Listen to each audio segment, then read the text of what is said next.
Welcome to Across the Pitch. Let's get into it.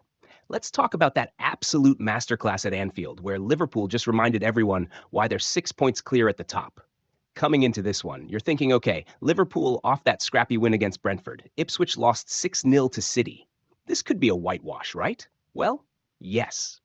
First half kicks off, and my word, this wasn't just a win. This was a statement. When we talk about title-winning performances, this is exactly what we mean. Let me throw some numbers at you that'll blow your mind.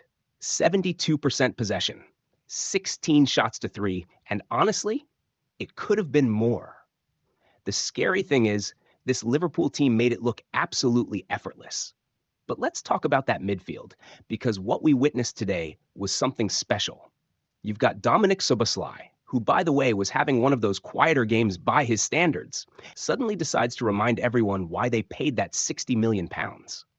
Gets the ball about 25 yards out, and bang! The technique on that strike, the way he generated that power with barely any backlift, that's why they call him the Hungarian Hammer. And speaking of midfield masterclasses, what about Alexis Mac Allister? Remember when everyone was saying he couldn't play as a 6? Well, how's this for you? 96% pass completion rate, more touches than anyone else on the pitch, and absolutely running the show. The way he was dropping between the center backs, spraying those passes, always available, this is what we call controlling a game. But here's where it gets really interesting. Ryan Gravenberch. And let me tell you something about this lad. He's probably the most press-resistant midfielder I've seen since prime Moussa Dembélé. There was this moment in the first half where he's got 3 Ipswich players around him, back to goal, and he just glides past them like they're not even there. The strength, the balance, the technical ability, this is why Bayern fans were absolutely gutted to lose him. And then there's Cody Gakpo. When Liverpool signed him, everyone was asking questions. 40 million for a lad from the Eredivisie? Well, how about 19 goal contributions in 21 starts? That's the kind of numbers that would have people raving if it was a 100 million signing. The fascinating thing about Gakpo is how he's transformed since moving to that left wing position. Remember when Klopp had him playing through the middle? It just wasn't clicking. But Slot comes in, moves him wide left, and suddenly you're seeing the PSV version of Gakpo, the one that had half of Europe chasing him. Today's performance was absolutely perfect from him. 2 goals, 1 assist, and by the way, that assist for Salah? The awareness to spot that run, the technique to lift it over the defense, that's becoming his trademark now, isn't it? But it's not just the goals and assists with Gakpo. The way he uses his body, the way he creates separation from defenders, the intelligence of his movement. This is what a complete forward looks like. Speaking of complete performances, let's talk about Alexander-Arnold, because after all that criticism, after Roy Keane getting stuck into him on that panel show, he comes out and puts in a display like this. The defensive numbers tell you everything. 5 out of 7 ground duels won. Absolutely dominant in his 1v1s, and that cover work when Ipswich tried to break? Absolutely sensational. But here's what's really fascinating about this Liverpool team under Slot. It's not just about the individual brilliance anymore. Yes, you've got world-class players all over the pitch, but it's the system that's making them shine. Remember those early criticism about Liverpool not getting enough comfortable wins? Well, how's this for comfortable? 3-0 up at halftime, absolutely cruising, and they're doing it with a style that's just beautiful to watch. The pressing patterns are absolutely fascinating. When Liverpool lose the ball, it's not just mindless running. It's coordinated, it's structured, and it's absolutely suffocating for the opposition. There was this moment in the first half where Ipswich tried to play out from the back, and the way Liverpool set their trap was just magnificent. Salah cuts off the passing lane to the right. Gakpo prevents the switch to the left, and bang! Mac Allister steps in, wins it back, and they're on the attack again. And let's talk about that attack, because the numbers this season are just ridiculous. We're in January, and Mo Salah's already got 40 goal contributions. Let that sink in for a minute. 40. In any other team, that would be the headline. But this Liverpool side is so good that it almost feels normal. The scary thing is, he wasn't even at his best today, but he still gets his goal, still causes chaos, still makes things happen. What's particularly interesting is how Slot has tweaked things in that final third. Under Klopp, it was all about those diagonal switches to the full backs. But now you're seeing this beautiful, intricate play through the middle. The way Szoboszlai and Gravenberch are constantly rotating positions, the way McAllister's dropping deep to create that extra man in build-up, it's like watching a chess master at work. But here's what really impresses me about this Liverpool team, the mentality. 3-0 up, cruising. You might expect them to take their foot off the gas a bit. But no, they're still pressing like it's 0-0, still hunting in packs, still looking for more goals. That's what champions do. That's why they're 6 points clear at the top with a game in hand. And speaking of champions, how about that depth? Slot makes changes, brings on Elliott, brings on Darwin, and the level doesn't drop at all. In fact, Harvey Elliott comes on and nearly scores a worldie with practically his first touch. That bicycle kick? If that goes in, we're talking goal of the season. The competition for places is absolutely fierce, and that's exactly what you need when you're fighting on 4 fronts. Now let's talk about these title race implications, because the numbers are getting scary for the rest of the Premier League. Liverpool are now 6 points clear with a game in hand, and if you factor in that goal difference, we're basically talking about a 10-point gap that Arsenal need to make up in just 15 games. And here's the thing. Liverpool have lost just one of their last 20 T2 games. One. Let that sink in for a minute. When we look at the challengers, it's getting harder and harder to see who catches them. Arsenal? Yes, they're hanging in there, showing fight like we saw today, going down to 10 men and still grinding out that result. But here's the brutal truth. They just don't have the attacking output to match this Liverpool side.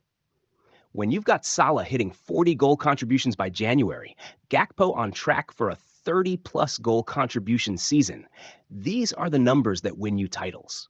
Remember when everyone thought Liverpool might be having a wobble after those cup exits? Well, what happens? They respond like champions. That late winner against Brentford, and now this, a complete demolition job that sends a message to the rest of the league. This is what separates the good teams from the great ones. When everyone's waiting for them to slip up, they just step it up another gear.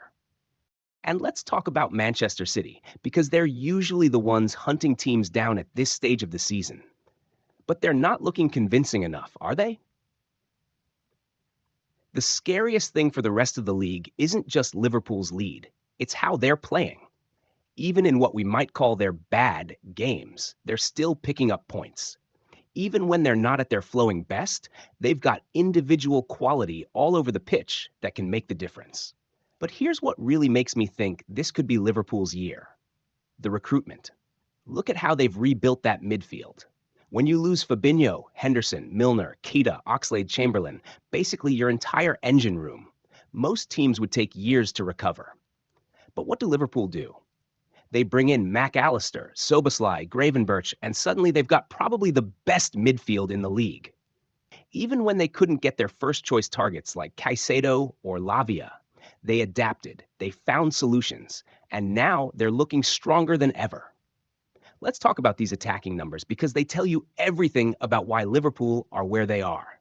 It's not just about Salah and Gakpo. It's about the whole team's ability to put games to bed. Today's performance? 16 shots, 6 on target, and most importantly, they're taking these chances when they come.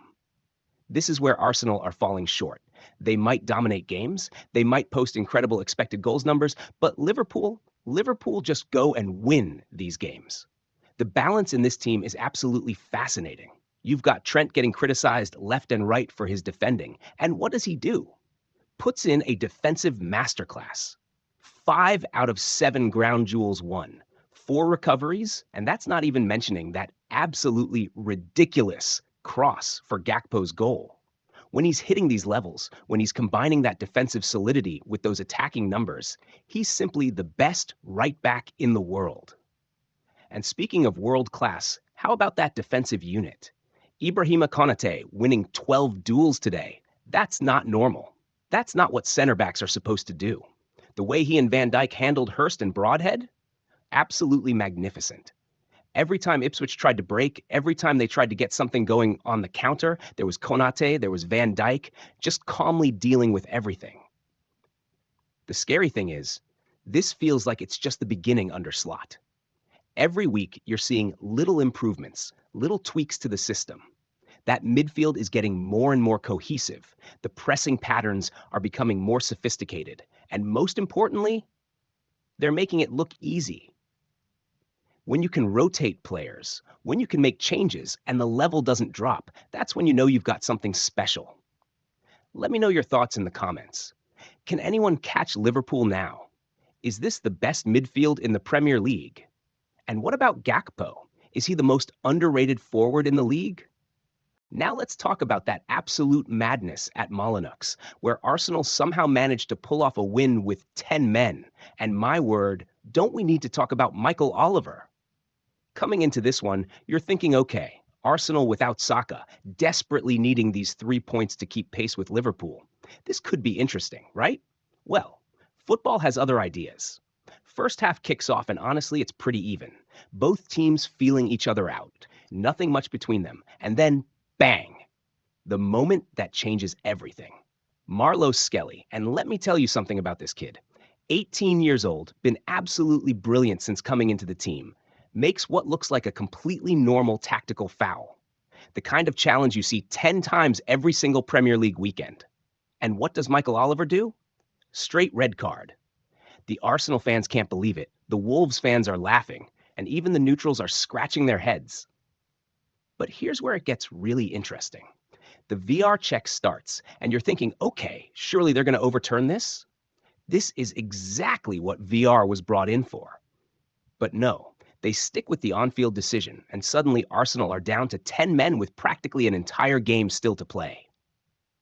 The fascinating thing is what happens next. Michael Oliver knows he's messed up. How do we know? Because in the second half, he starts giving Arsenal every 50-50 decision. And speaking of decisions, let's talk about what this means for Skelly. 3-match ban for what? A tactical foul that happens in literally every single game?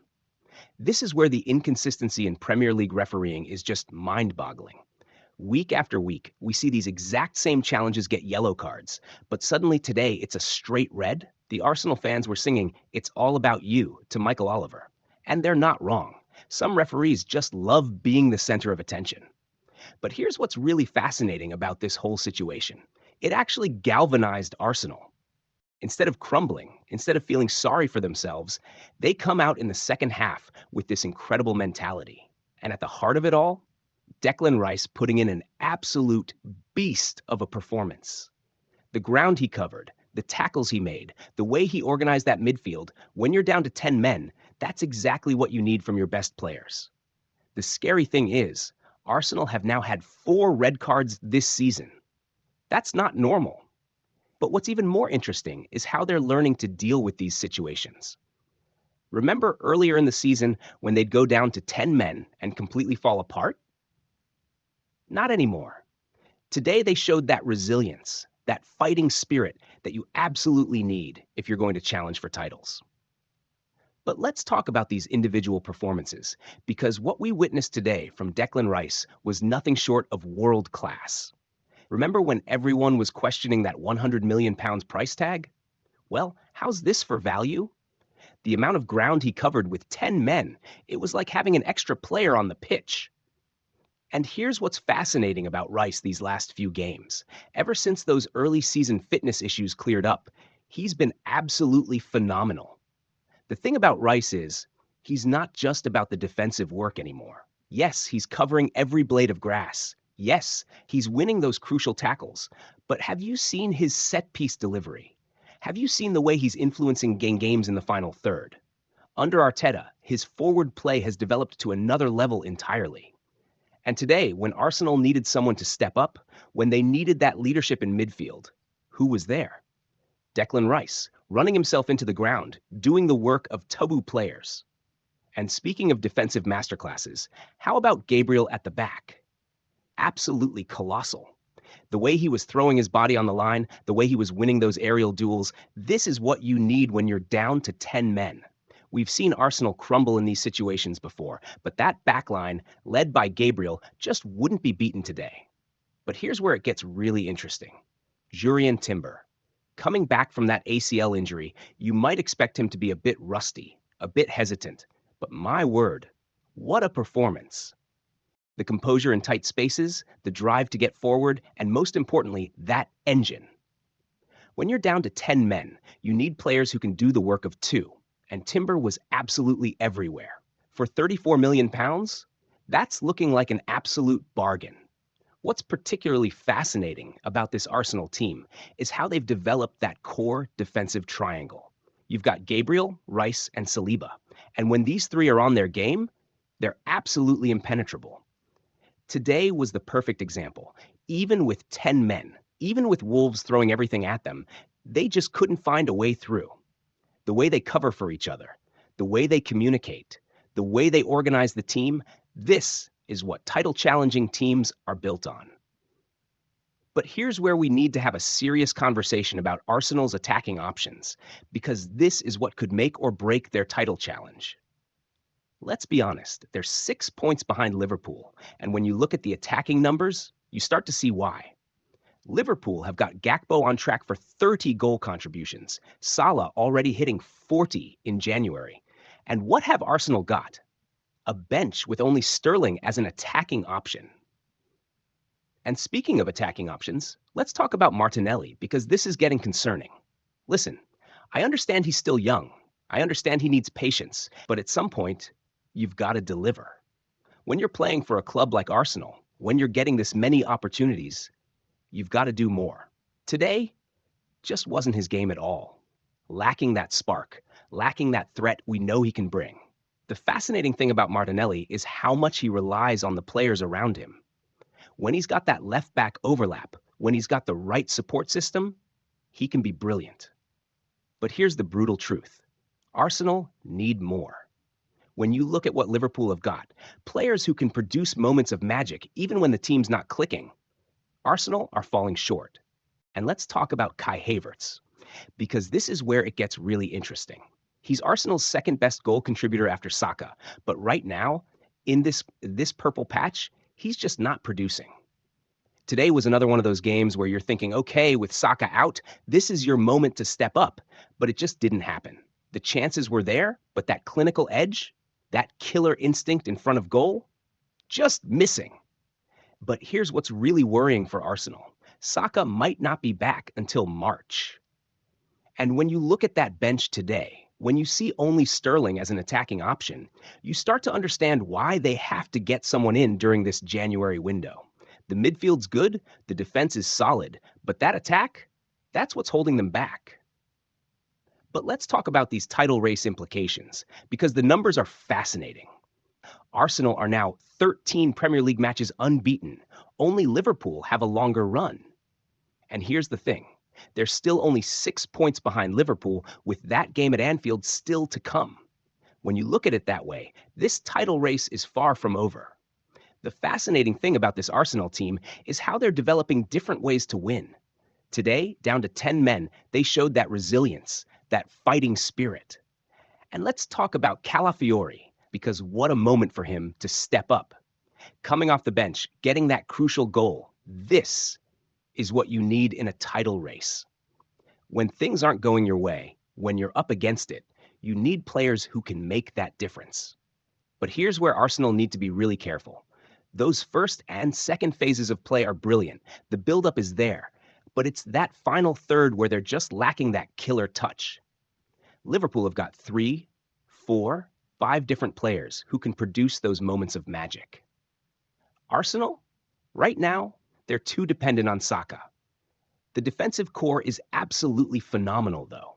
That triangle of Gabriel, Rice, and Saliba is as good as anything in the Premier League.